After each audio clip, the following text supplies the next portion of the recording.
program is dedicated to the memory of Walt Disney. In 1971, his love for America inspired the creation of the Hall of Presidents, a place to celebrate the optimism and goodwill he saw at the heart of the American story. Walt's vision was to honor the nation by honoring the American presidency.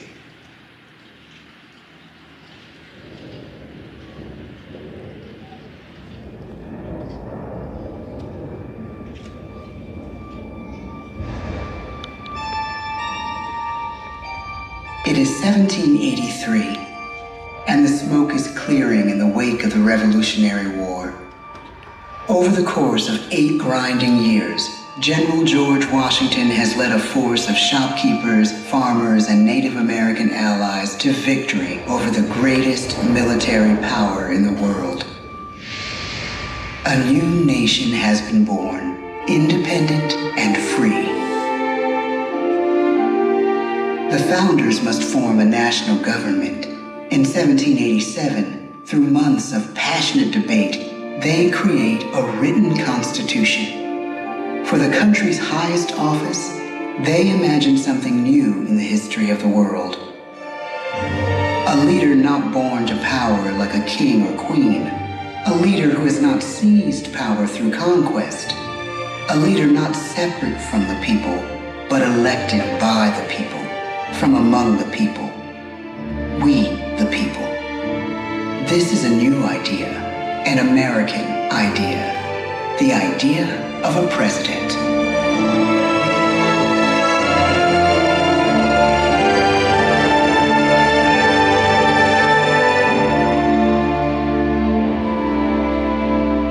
The people don't know exactly what a president will be, but there is little doubt who it will be.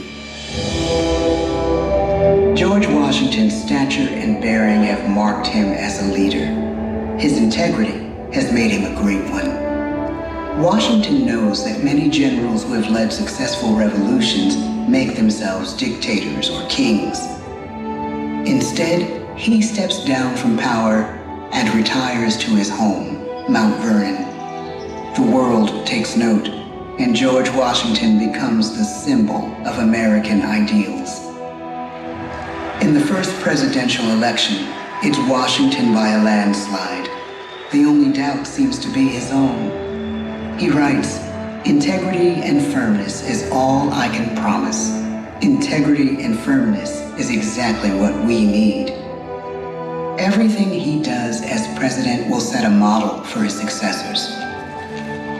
His final act may be the most important of all. After 2 terms, with no term limit in the Constitution and amid overwhelming support to stay in office, he steps down once again and hands power back to the people. He wants us to speak, to elect a new president. During the early years of the Republic, we choose leaders as different as Thomas Jefferson, John Adams, and Andrew Jackson. Elections are often bitter. Each president stands at that fiery intersection where personal character meets the challenges of the times. Some call the presidency a glorious burden. Jefferson calls it a splendid misery. We, the people, must choose well. We elect 15 presidents before the course of history brings us to the edge of a crisis like no other. A nation born of freedom still permits slavery. As the country pushes west, will new states be slave or free? The question produces bitter conflict. The issue rocks the election of 1860 and brings Abraham Lincoln onto the national stage. The tall, lanky, some say uncouth candidate from Illinois is a master of words at a time when speeches are printed in full for people to read. A house divided against itself cannot stand, he has said. With Lincoln's election, the House does indeed divide. Civil War. 11 states secede from the Union. The war becomes a defining passage in the American story. The president's own inner strength and depth of character changed the course of history. Lincoln had come up the hard way on the American frontier, desperately poor, with less than a year of formal schooling. His early years were scarred by tragedy, the death of his mother, his sister, his first love. He struggles with depression, but never loses his determination to rise above it. He once said he's driven by a desire to leave the world a little better place for having lived in it. The war rages. Lincoln fights to preserve the Union and end slavery. Neither is a sure thing. At Gettysburg, Pennsylvania, 6 months after one of the bloodiest battles of the war, the president dedicates a cemetery to the thousands of soldiers who died there, in words we can never forget.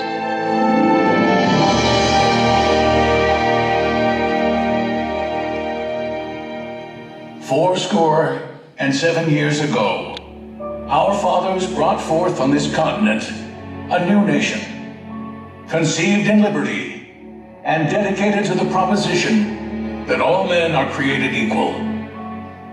Now we are engaged in a great civil war, testing whether that nation or any nation, so conceived and so dedicated, can long endure. We are met on a great battlefield of that war. We have come to dedicate a portion of that field as a final resting place for those who here gave their lives, that that nation might live. It is altogether fitting and proper that we should do this. But in a larger sense, we cannot dedicate, we cannot consecrate, we cannot hallow this ground. The brave men, living and dead, who struggled here, have consecrated it far above our poor power to add or detract. The world will little note, nor long remember what we say here, but it can never forget what they did here. It is for us, the living, rather, to be dedicated here to the unfinished work which they who fought here have thus far so nobly advanced. It is rather for us to be here dedicated to the great task remaining before us, that from these honored dead we take increased devotion to that cause for which they gave the last full measure of devotion. That we here highly resolve that these dead shall not have died in vain, that this nation, under God, shall have a new birth of freedom, and the government of the people, by the people, for the people, shall not perish from the earth. The blood of over 500,000 Americans is spilled in this Civil War. President Lincoln's enduring hope is to give true meaning to the sacrifices of so many, to lead us to that new birth of freedom. With the end of the war and the end of slavery, a new birth truly begins. As we roll toward the 20th century, settlers roll west on wagon wheels and railroads connect the nation coast to coast. Millions of immigrants pour in from Europe and Asia. Population doubles. Our economy triples. Our standing among nations rises. We need presidents who can lead both at home and abroad. At the same time, a young Theodore Roosevelt is retreating from New York politics and personal tragedy. The death of his wife and his mother on the same day in the same house. In the Badlands of North Dakota, he rethinks his life and the life of his country. He returns stronger in body and spirit. His renewed energy is just what his country needs.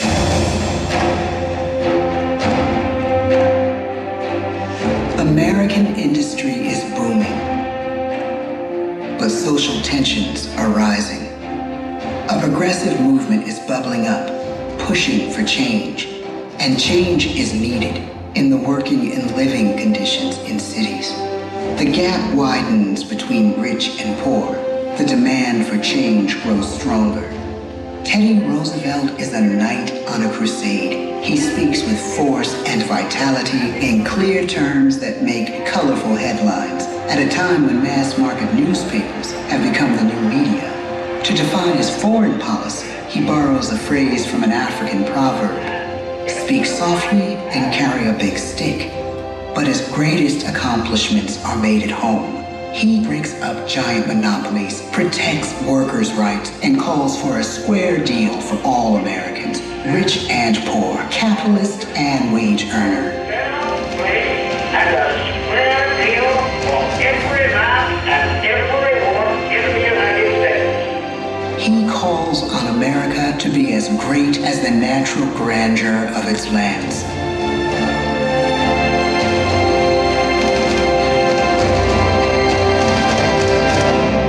Keep your eyes on the stars and your feet on the ground, he tells us. And we do.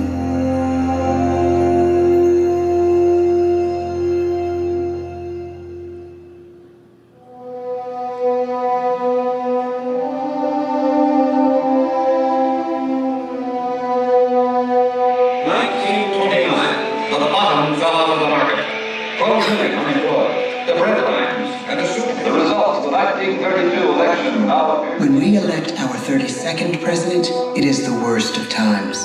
The course of history and the course of one president's life again shape a turning point in our national destiny. Franklin D. Roosevelt, paralyzed by polio, knows how to restore the faith of a people paralyzed by the Great Depression. I believe in practical explanation and in practical thought. He has found the inner strength his countrymen now need. He speaks to us like a friend, a neighbor.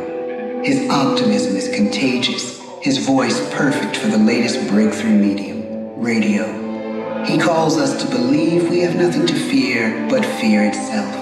And we do believe. Tonight's attacks on England are perhaps the most widespread war in the course of the day. But an even greater challenge dominates his final years in office: the Second World War.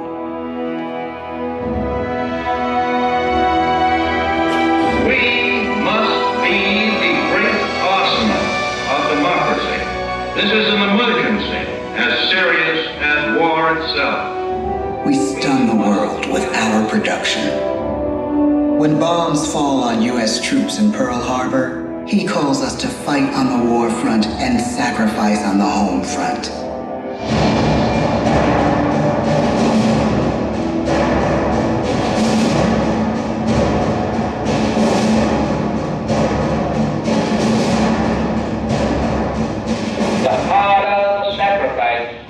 The more glorious the triumph.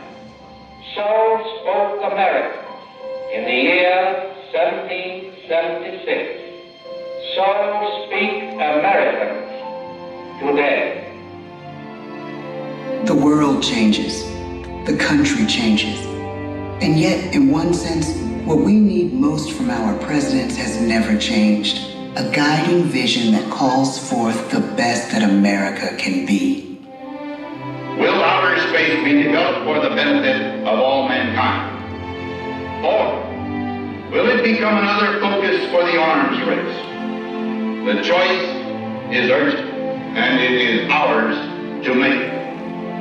Ask not what your country can do for you. Ask what you can do for your country. But really, it's all of us who must overcome the crippling legacy of bigotry and injustice. And we shall overcome. One of the agreements that President Sadat and Prime Minister Begin are signing tonight is entitled A Framework for Peace in the Middle East. Mr. Gorbachev, tear down this wall. You have lost too much, but you have certainly not lost America. I can hear you. The rest of the world hears you. country requires the willingness to speak out for what is right, to shake up the status quo. That's America. Our presidency is no longer just an idea. It is an idea with a proud history. Ladies and gentlemen, the presidents of the United States of America.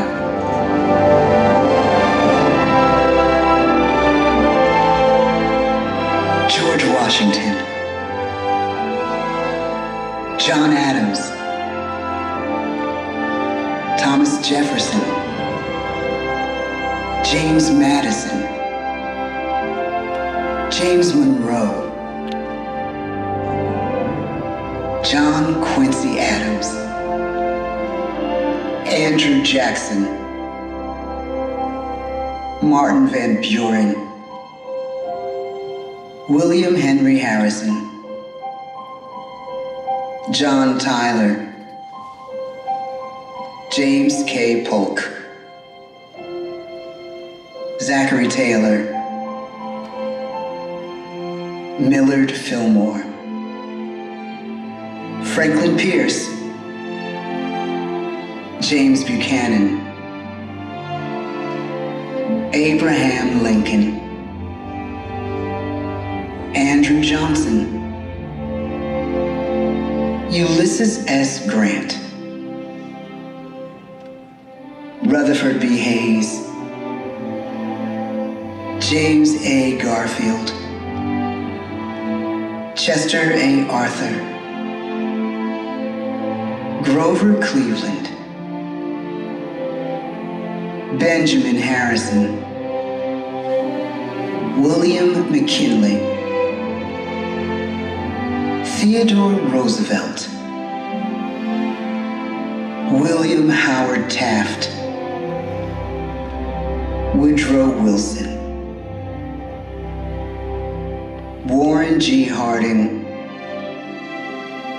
Calvin Coolidge, Herbert Hoover, Franklin D. Roosevelt, Harry S. Truman, Dwight D. Eisenhower, John F. Kennedy, Lyndon B. Johnson, Richard M. Nixon, Gerald R. Ford, Jimmy Carter, Ronald Reagan, George Bush, Bill Clinton, George W. Bush, Barack Obama, Donald Trump.